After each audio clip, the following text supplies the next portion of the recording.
कार्यक्रम समय चक्रमा तपाईलाई हार्दिक स्वागत छ। म सुरेश आचार्य।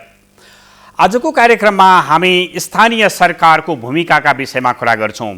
स्थानीय सरकारले गर्ने विकास के हो, त्यसले गर्ने सूचना सम्प्रेषण के हो, सञ्चार के हो र राजनीति के हो, यो विषयमा कुराकानी गर्न आज हामीसँग हुनुहुन्छ पोखरा महानगरपालिकाको शहरी योजना आयोगका उपाध्यक्ष डाक्टर आरसी लामिछाने। कार्यक्रममा यहाँलाई हार्दिक स्वागत छ। हस्, धन्यवाद। हामीले जति बेला स्थानीय सरकार बनाउने कुरा गर्यौं, सबैको नारा के थियो भने सिंहदरबारलाई गाउँ गाउँमा पुर्याउने। सिंहदरबार पुगेको अवस्था हो गाउँमा अथवा शहरमा, के लाग्छ तपाईलाई? यसलाई हस्, धन्यवाद। यसलाई यसरी हेर्नुपर्छ, अधिकारको हिसाबले स्थानीय तहले जुन प्रकारका सेवा सुविधाहरू दिइरहेका छन् त्यो सुविधा प्राप्त गर्ने, प्रशासनिक कामहरूको सेवा प्राप्त गर्ने र स्थानीय तहका विकास निर्माणका कुराहरूको हिसाबले हेर्दाखेरि चाहिँ सिंहदरबार गाउँ गाउँमा पुगेको छ भनेर भन्न सकिन्छ। र नागरिकहरूले स्थानीय तहबाट नै आफ्ना विकासका सवालहरूलाई उठाउन सक्नु भएको छ र विकासका गतिविधिहरू अगाडि बढिरहेका छन्। त्यस सन्दर्भमा चाहिँ सिंहदरबार गाउँ गाउँमा पुगेको छ। तर त्यसो भनिरहँदा चाहिँ कतिपय कुराहरू त्यो गाउँमा पुगेको सिंहदरबारसँग अधिकारै छैन, त्यो गुनासो पनि कायमै छ। अधिकारको तर्फबाट हेर्दाखेरि जसरी सङ्घीय संरचना अनुसार हाम्रो देशलाई भनौँ न शासकीय स्वरूपमा पुनर्संरचना गरेर 3 तहको सरकारको परिकल्पना गरियो र जुन तिनै तहका सरकारहरू स्वतन्त्रता अविच्छिन्न उत्तराधिकारवाला सरकारहरू हुन् भनेर जसरी परिभाषित गरियो, 3 वर्षको व्यवहारमा हेर्दाखेरि स्थानीय तहहरू अलिकति कम अधिकार, जति नागरिकलाई सुविधा दिनको लागि जति अधिकार चाहिन्थ्यो त्यो अधिकार नभएको र कतिपय क्षेत्रहरूमा द्वैध अधिकारको अवस्था रहेको पनि छ। त्यो चाहिँ ठिक हो। त्यसकारण अब केही पनि नभएको विगत 20 वर्षको जुन भ्याकुम पिरियड थियो, स्थानीय सरकार नै नभएको अवस्थामा चाहिँ संरचनागत हिसाबले स्थानीय तहमै ती संरचनाहरू निर्माण भएका छन्। त्यस हिसाबले सिंहदरबार गाउँमा पुगेको छ। अधिकारको हिसाबले जुन स्थानीय तहले जति सेवा र सुविधा स्थानीय नागरिकलाई दिन सक्नुहुन्थ्यो ती अधिकारहरू चाहिँ अझै कानुनी रूपमा चाहिँ स्थानीय तहले पाएको अवस्था होइन। किन त्यस्तो भयो? किन हामी कहाँनिर अल्मल्यौँ? किनभने जति बेला हामी संविधान बनाउँदै थियौँ, जति बेला 3 तहको सरकारको कल्पना गर्दै थियौँ, त्यो समग्र राजनीतिक दलको सहमतिको दस्तावेजको आधारमा बनेको थियो। अड्कियो कहाँ? यसलाई यसरी हेर्नुपर्छ, राजनीतिक पार्टीहरूको प्रतिबद्धता अनुसार नै संविधानमा 3 तहका सरकारहरूको प्रावधान भएर त्यो अनुसार कामहरू पनि हुँदै गइरहेको छ। तर स्थानीय तहहरूले जब अस्तित्वमा आएर काम गर्न थाले, स्थानीय तहलाई कति अधिकार दिने भन्ने कुरामा चाहिँ केन्द्र अलिकति सङ्कीर्ण भएको देखिन्छ र त्यो हिसाबले कतिपय अवस्थामा चाहिँ यो अधिकार चाहिँ स्थानीय तहलाई चाहिँदैन भनेर संविधानभन्दा बाहिर गएर माथिबाट सङ्घीय स्तरबाट चाहिँ नियन्त्रण गरिएको देखिन्छ। अहिले जस्तो संरचनागत ढङ्गबाट त्यो अधिकारको उपभोग गर्न सक्ने अवस्थामा नपुगेका कारणले त्यस्तो भएको त त्यस्तो होइन। स्थानीय तहहरू अधिकारको प्रयोग गर्न, सदुपयोग गर्न एकदमै सक्षम हुनुहुन्छ। यद्यपि कुरा के हो भनेदेखि यो 3 वर्षमा स्थानीय तहको क्षमता अभिवृद्धिमा सङ्घको एकदमै न्यूनतम लगानी छ। त्यसका बावजुद पनि स्थानीय तह, प्रदेश सरकारको भूमिका चाहिँ सराहनीय नै छ। त्यसकारण यहाँ उसको कुरा होइन, स्थानीय तहको क्षमताको प्रश्न होइन, स्थानीय तहलाई दिन हुँदैन भन्ने सङ्कीर्ण सोचको उपज जस्तो लाग्छ मलाई चाहिँ। अब सिंहदरबारको एउटा प्रश्न गरेँ मैले। सिंहदरबार भन्यो भने नागरिकको पहुँचभन्दा बाहिरको अड्डा हो। कतै त्यस्तो त भइरहेको छैन। स्थानीय तहमा त्यस्तो भएको छैन। स्थानीय तहले चाहिँ अहिलेको नयाँ स्थानीय तह निर्वाचित भएर आइसकेपछि स्थानीय नागरिकहरूको आत्मसम्मानमा वृद्धि भएको छ र सहभागिता वृद्धि भएको छ। विकास निर्माणमा उहाँहरूको चासो मुखरित भएको छ। हालाकि विकासका प्रायोरिटीहरू के हुन् भन्ने कुरामा चाहिँ अन्योलता छ। के हो त विकास, के भयो भने हामी विकसित हुन्छौँ भन्ने कुरामा चाहिँ अन्योलता छ। यो राष्ट्रिय लेभलमै अन्योलता छ, किनभने अहिलेसँगका 14वटा पञ्चवर्षीय योजनाहरू सकिँदा पनि हाम्रो विकासको राष्ट्रिय प्रायोरिटी अझै फिक्स भएको छैन भनौँ न। 15औं पञ्चवर्षीय योजनाले दिशा समातेको छ र पनि व्यक्तिगत रूपमा मलाई के लाग्छ भने ती गोलमटोल छन्। प्रायोरिटी 1 मा हुनुपर्ने कुरा 3, 4 तिर यसरी गएको छन्। स्थानीयमा त्यो समस्या चाहिँ छ भनौँ न। त्यो चाहिँ अलिकति भनौँ न टाइम लाग्छ, त्यसमा अब सिक्न पर्ने कुराहरू होलान्। विकासको प्रायोरिटी केलाई राखेर जाने भन्ने कुरामा अलमल छ। तर सेवा दिने कुरामा चाहिँ स्मुथली सेवा प्रभाव भने नागरिकको पहुँच छ सेवा लिने विषयमा सेवा लिने विषयमा नागरिकको पहुँच छ र सहभागिता छ। तपाईँ सहरी योजना आयोगको उपाध्यक्ष हुनुहुन्छ पोखरा महानगरपालिकाको। योजना बनाउने भन्ने कुरा विकाससँग जोडिने कुरा नै हो होइन, तर विकासको कुरा राजनीति पनि हो सँगसँगै, राजनीतिले निर्देशित गर्छ विकासलाई। तपाईलाई के लाग्छ त्यो नागरिक तहको सहभागिताबाट योजना बन्दैछ? यहाँले एकदम सही कुरा उठाउनु भयो। कुनै पनि विकासलाई राजनीतिले दिशानिर्देश गर्छ। जबसम्म राजनीति र विकास जोडिँदैन तबसम्म विकास हुँदैन नै। तर अब अहिले हामीले उठाइरहेको यो राजनीतिक परिवर्तन पछिको अहिलेको अवस्था के हो भने नागरिक सहभागिता सहितको विकास हो। त्यसकारण योजना निर्माणको प्रक्रियामा नागरिक सहभागिता अनिवार्य शर्त हो र पोखरा महानगरपालिका लगायत धेरैजसो स्थानीय तहमा चाहिँ नागरिक सहभागिता बढ्दो क्रममा छ। तर हिजो पनि वडा तहदेखि नै विकासको प्रक्रिया सुरु हुन्छ, विकास निर्माणको योजनाको प्रक्रिया भनिन्थ्यो, तर सिंहदरबार आइपुग्दाखेरि ती प्रायोरिटीहरू समाप्त हुँदै जान्थे होइन। आज कुनै भिन्नता पाउनु भएको छ तपाईँले? अहिले धेरै भिन्नता छ। किन भिन्नता छ भनेदेखि पहिलो कुरा त अब स्थानीय पालिकामा बनाएका विकासका योजनाहरू सिंहदरबारसम्म आउनु पर्दैन, किनभने त्यो त्यही कार्यान्वयन गर्ने हो। त्यसकारण नागरिकहरूले भोलिपल्ट नै प्रश्न सोध्न सक्नुहुन्छ, अस्ति हामीले बनाएको योजना आज किन लागू भइरहेको छैन भनेर त्यहाँको भनौँ न पदाधिकारीहरूलाई सोध्न सक्नुहुन्छ। त्यसकारण धेरै ग्याप हुँदैन। हालाकि अझै पनि केही ग्याप छ। स्थानीय नागरिकले चाहेको प्रायोरिटी अनुसार पालिकाहरूले त्यसलाई प्रायोरिटी गर्न नसक्ने कुराहरूमा केही ग्याप त्यस्तो अनुभूति गरिएको छ। तर पहिलो जस्तो त्यस्तो धेरै ग्याप छैन, किनभने यहाँ त अब भनौँ न नगरसभा सकिएपछि जब कार्यक्रमहरू कार्यान्वयन गर्न थालिन्छ वडा स्तरका नागरिकहरूले छाने अनुसारका योजना भए नभएको तुरुन्त उहाँलाई थाहा हुन्छ र उहाँले प्रश्न गर्न सक्नुहुन्छ। त्यसकारण त्यो ग्याप चाहिँ एकदम कम भएर गएको छ। तर तपाईँले तीन तहको सरकारको अनुभूति गरिरहँदाखेरि तपाईँ तल्लो तहको सरकारमा बसेर काम गरिराख्नु भएको छ, माथिको प्रेसर दबाब चाहिँ कति हुँदो रहेछ? व्यक्तिगत रूपमा मलाई त्यस्तो फिल भएको छैन। स्वायत्तता नै हामीले महसुस गरिरहेका छौँ। तर अब ठ्याक्कै केही अधिकारहरूको कुराहरू छ नि, जस्तै पालिकाहरूभित्रको प्राकृतिक स्रोत र साधन वन व्यवस्थापनको कुरा के गर्ने त? त्यो कुरा चाहिँ अत्यन्तै दुविधाग्रस्त छ क्या।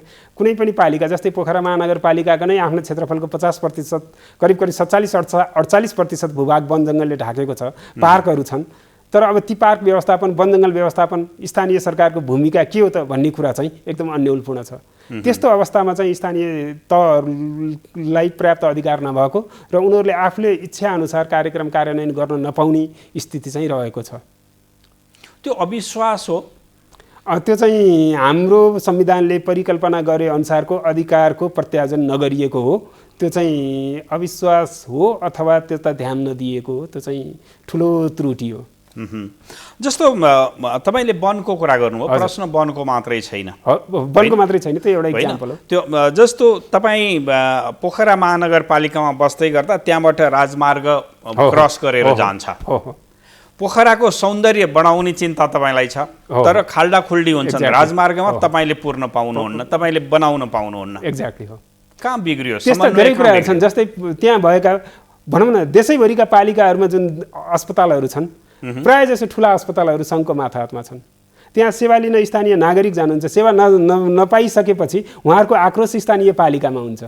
तर त्यो अस्पतालहरूको व्यवस्थापन पालिका अथवा प्रदेशसँग भन्दा पनि सँगसँगै छ। त्यसकारण सङ्घीयताको जुन मर्म हो त्यो त्यहाँनिर रिफ्लेक्ट नभइरहेको जस्तो लाग्छ मलाई चाहिँ। त्यो भइरहेको छैन।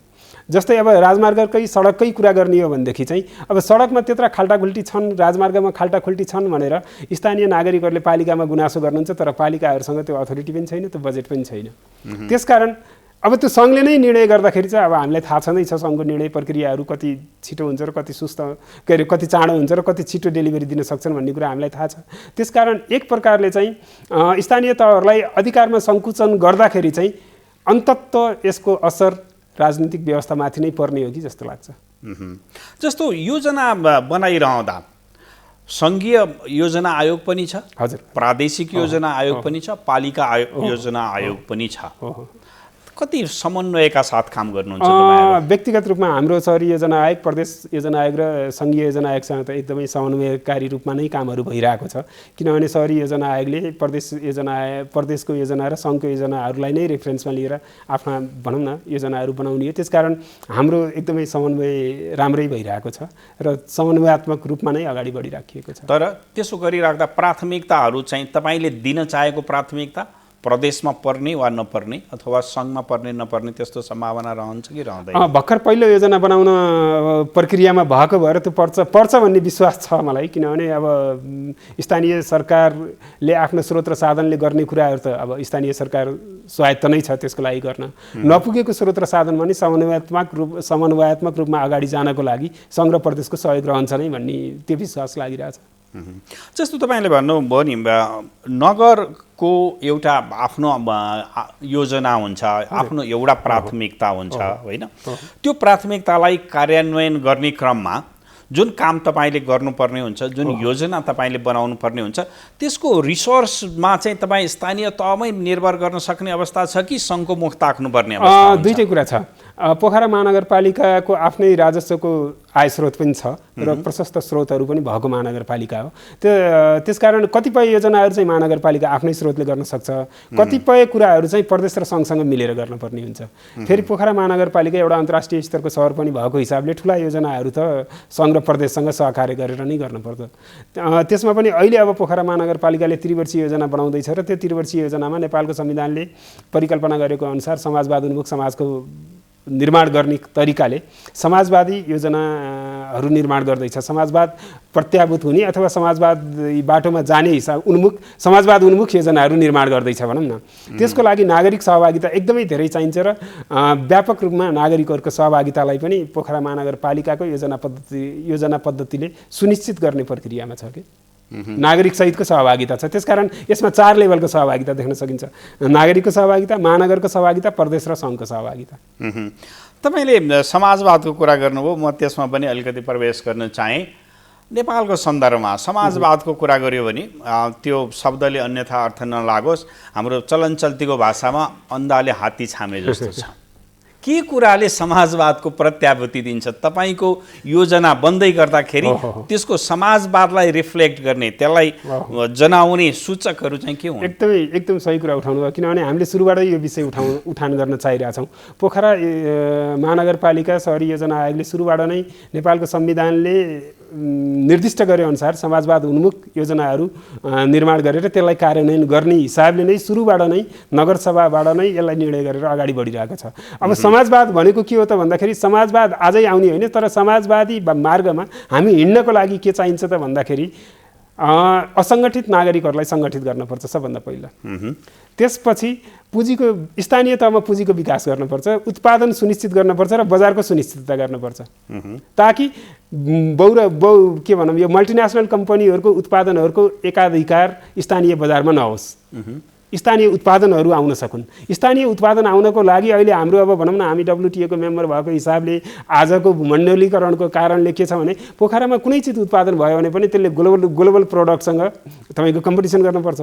मार्केटले त यो यहाँको उत्पादन हो भनेर उपभोक्ताले त मान्दैन, जे भनौँ न आफूलाई ठिक लाग्छ त्यही नै प्रयोग गर्ने हो उपभोक्ताले। त्यसकारण त्योसँग प्रतिस्पर्धा गर्नको लागि असङ्गठित नागरिकहरू भनौँ न सङ्गठित हुनु पर्यो, छरिएर रहेको पुँजीलाई एकीकृत गर्न पर्यो, उत्पादनलाई आधुनिकीकरण गरेर बजारमा चाहिँ त्यसको पहुँच पुर्याउनु पर्यो र बजारको पनि सुनिश्चितता गर्न पर्यो। यी 4वटा कुरा हुने गरी चाहिँ महानगरपालिकाले योजना बनाउन चाहिरहेको छ र त्यो प्रक्रियामा महानगरपालिका अगाडि गइरहेको छ। अब यो भनेको के हो त भन्दाखेरि जब कुनै उत्पादन हामीले गर्छौँ र त्यसको बजारबाट जुन मुनाफा आउँछ त्यो मुनाफा सबै सङ्गठित नागरिकहरूमा वितरण हुन्छ।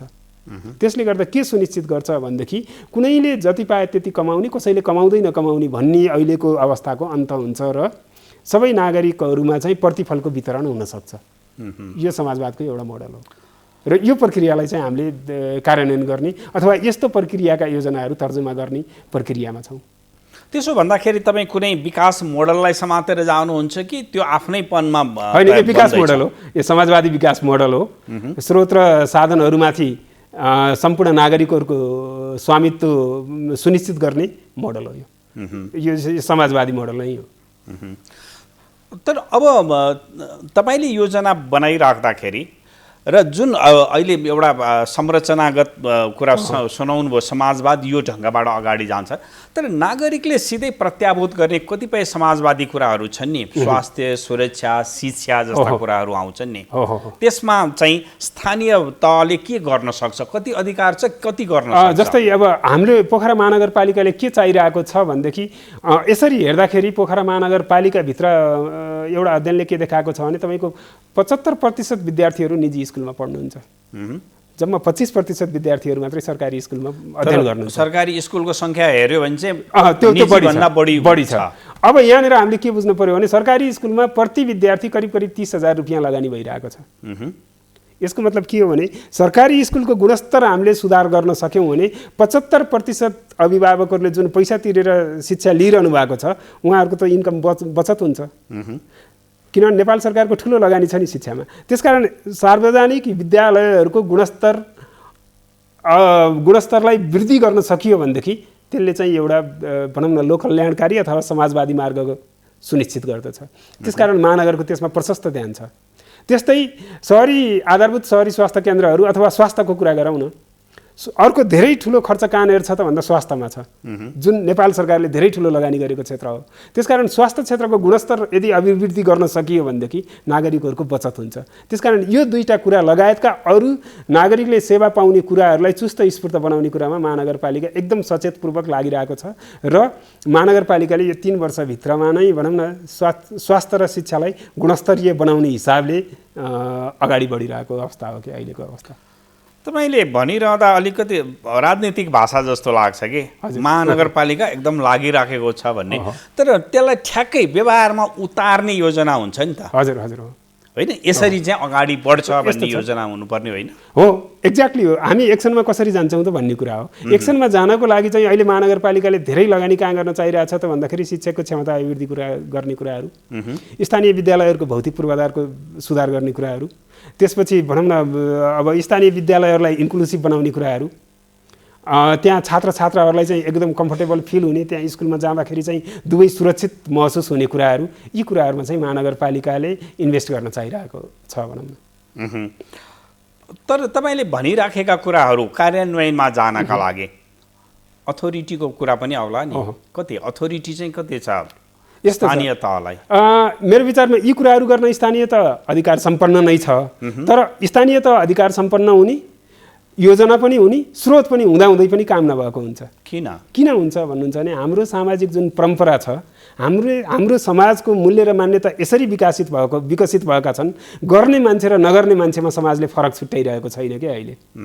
त्यसकारण सामाजिक रूपमा जो मान्छेहरू जिम्मेवार हुन् ती मान्छेहरूले काम गरे कि गरेनन् भनेर जबसम्म नागरिक स्वयंले अनुगमन गर्दैनन् र काम नगर्न सक्ने मान्छेहरूलाई, नगर्ने मान्छेहरूलाई जबसम्म समाजले बहिष्कार गर्दैन, यो कानुनमा लेखिदिएर अथवा योजना बनाउँदैमा त्यो कार्यान्वयन हुँदैन। त्यसकारण यहाँ ठुलो एउटा सामाजिक आन्दोलन पनि आवश्यक छ।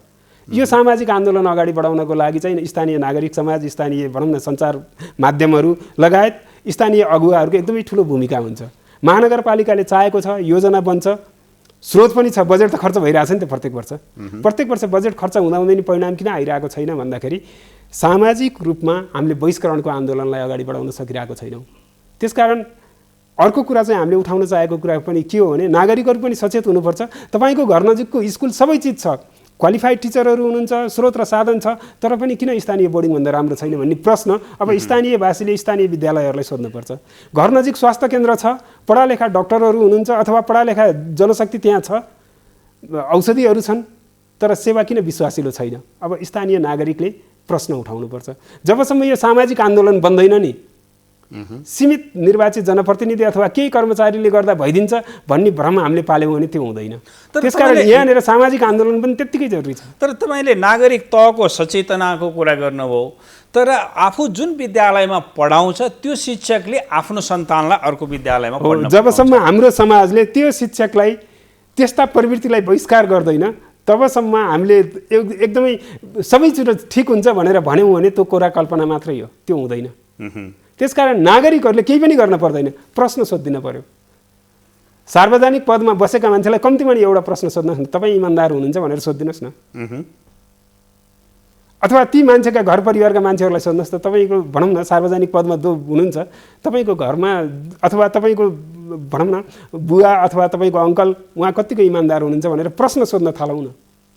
जबसम्म नागरिक हामीले प्रश्न सोध्दैनौँ, तपाईँको योजना लेख्दैमा अथवा बजेट छुट्याउँदैमा परिवर्तन हुँदैन। यसको लागि एउटा सामाजिक आन्दोलन बन्नुपर्छ। म एउटा इक्जाम्पल दिन्छु यहाँलाई। जातीय छुवाछुत कानुनी रूपमा 2020 सालमा उन्मूलन भएको हो मुलुक ऐनमा, तर आज पनि छ। किन छ? किनभने त्यो सामाजिक आन्दोलन बनेन, कानुनी आन्दोलन अथवा पोलिटिकल स्टन्ट मात्रै भयो। त्यसकारण यदि हामीले परिवर्तन चाहेको हो भने हामी सहभागी हुनुपर्छ र त्यो सहभागिता चाहिँ सामाजिक आन्दोलन मार्फत हुनुपर्दछ। त्यो सामाजिक आन्दोलनलाई अगाडि बढाउन पनि हामीले हाम्रो योजनामा चाहिँ यो कुरालाई महसुस गरेका छौँ र यसलाई चाहिँ भनौँ न सुनिश्चितता गर्न चाहिरहेछौँ। तपाईँले योजनामा राख्दैमा त्यति सहज ढङ्गबाट परिवर्तन आउँछ यस्ता कुराहरू? आउँदैन। यो योजनामा यो छ भनेर नागरिकहरूले त्यो अनुसारको आचरण र व्यवहार नदेखाइन्जेलसम्म, नागरिकले त्यो कुरा नबुझिन्जेलसम्म परिवर्तन हुँदैन। त्यसकारण आजसम्मको हाम्रो ग्याप के हो त भन्दाखेरि हामीले योजना बनायौँ, ती योजना के छ भन्ने कुरा नागरिकलाई बुझाइएन अथवा नागरिकले बुझेनन्। किन भन्दाखेरि त्यहाँनिर यहाँ एउटा भनौँ न स्वयं तपाईँ डेभलपमेन्ट कम्युनिकेसनको विद्यार्थी नै हुनुहुन्छ अथवा त्यसको एक प्रकारको भनौँ न अभ्यासकर्ता नै हुनुहुन्छ, एकदमै विकास सञ्चारको ठुलो ग्याप भएको चाहिँ महसुस भइरहेको छ। त्यसकारण हाम्रा अधिकारहरू के हुन्, हाम्रो भनौँ न पालिका अथवा सरकारले बनाएका योजनाहरू के हुन्, ती योजनाहरू चाहिँ कार्यान्वयन हुँदा हामीलाई के फाइदा हुन्छ, नहुँदा के हुन्छ, कसले गरिरहेको छ, कसले गरिरहेको छैन भन्ने कुरा चाहिँ नागरिकलाई सुसूचित गर्नु पनि महानगरपालिकाको दायित्व हो र त्यो गर्नुपर्छ। तर कस्तो देखिन्छ भने नि, मैले बनाएको योजना कार्यान्वयनको तहमा के छ भनेर सोध्न खोज्यो भने सकभर त्यो जानकारी नदिने प्रवृत्ति त छ नि। होइन? अनि तपाईँ पनि एउटा यो विकास सञ्चारविद नै हो होइन? आज संयोगले त्यो पदमा हुनुहुन्छ। तपाईँलाई लाग्छ हाम्रो मनोविज्ञानले त्यति सहज रूपमा सूचनामा पहुँच दिइराखेका छौँ नागरिकलाई? आजसम्म हेर्दाखेरि छैन। ठुलो स्ट्रक्चरल ग्याप छ। स्ट्रक्चरल ग्याप भनेर कस्तो भनौँ भने अब नेपाल त बहुभाषिक देश हो। तपाईँको नेपालको 90% अथवा 95% इन्फर्मेसनहरू नेपाली भाषामा प्रवाह गरिन्छ, जबकि हाम्रो भनौँ न जनगणना 2066 को तथ्याङ्क के छ भने 57% मान्छेहरूले नेपाली भाषा बोल्छन् भनिएको छ। भनेपछि त तपाईँको 63%लाई त हामीले फर्स्ट लेयरमै बाइकट गरिसक्यौँ। त्यसपछि हामीले के भन्छ भने हाम्रो साक्षरता 72% बनाएको छ। हामीले सार्वजनिक सूचना र सरकारी सूचनाहरू पेपर मिडियामा दिन्छौँ। अर्को 28%लाई त हामीले त्यहीँ छोडिसक्यौँ। भनेपछि त्यो लवज, त्यो सूचनाभित्रको मर्म यी बारेमा त अध्ययन नै भएको छैनन्। त्यसकारण सबै नागरिकहरूले देशको नियम कानुन नीति के छ भन्ने कुरा चाहिँ पाउन सक्ने गरी हाम्रो सूचना प्रणाली नै विकसित भएको छैन। त्यसकारणले त्यसले पनि ठुलो भनौँ न हडल क्रिएट गरेको छ। अब तपाईँ योजनाको मार्फतबाट त्यो कुरालाई व्यवहारमा लैजाने कुनै तयारीमा हुनुहुन्छ? त्यस्तो सहजता अनुभूति भएको छ तपाईँलाई? यो एकदम चुनौतीपूर्ण काम हो, तर त्यो गर्नै पर्छ। त्यो गर्नै पर्छ। पोखरा महानगरपालिकाभित्र पनि धेरै भाषाभाषीहरू बोलिन्छन्। ती बोल्ने भाषाहरूलाई संरक्षण गर्दै जानुपर्छ। यसपालि हामीले भनौँ न जस्तै कुमाल भाषाको शब्दकोश निर्माण गर्ने, गुरुङ भाषाको व्याकरणलाई परिष्कृत गर्ने, स्थानीय स्तरको पाठ्यक्रम बनाउने, यी कुराहरू चाहिँ कार्यक्रममै राखेर अगाडि गइएको छ। अब फेरि एकचोटि दोहोऱ्याउँछु, कार्यक्रममा राख्दैमा त्यति प्रभावकारी हुँदैन, कार्यान्वयन कसरी हुन्छन् भन्ने कुरा महत्त्वपूर्ण कुरा हो। तर त्यो लेभलको सोचहरू चाहिँ त्यहाँ आइरहेको छन्।